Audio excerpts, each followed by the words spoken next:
Okay, so while I'm in here cleaning my cone filter, I noticed that I've got quite a few little oil leaks here, and I'm not too happy about that.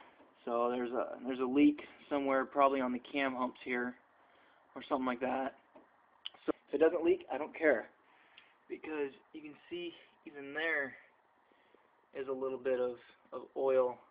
Now there's none back here. I'm lucky. There's none leaking by the fuel injectors or anything, but there is some leaking up the side here, over this distributor hump here, along the whole entire front, and then I'm suspecting these two cam humps here for the intake and the exhaust cams here, which that is actually an exhaust cam on the intake side. But anyway, so I'm going to go ahead and give that a shot and see what we can do here. So I'm going to start pulling I'm going to pull the plug wires off, and then I'm going to pull the valve cover bolts out, and then I'll start back up again.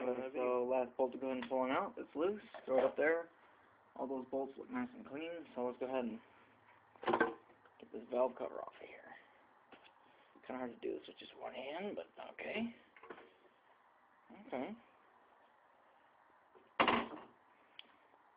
Yep, that's what you'd expect to see on a recently rebuilt motor. Looks pretty clean. The oil is just a nice caramely color. The head is just perfectly clean. Sweet.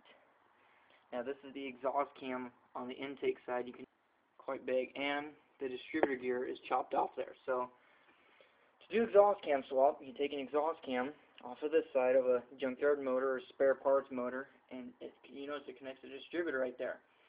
So what you're going to do is you're just going to go ahead and cut the distributor drive off right there. See that little notch right there? Just take your grinder, cut-off wheel, whatever, and just grind it off right there, and then you'll end up with a surface like that. And then make sure you undo these bearing caps evenly, about a half a turn each. I don't think it really matters what order they go in. And then make sure you put the bearing caps back in the right order. Okay. What you want to do is you want to go ahead and put your exhaust cam that you cut up on the intake side, and then just put in those bolts nice and even like.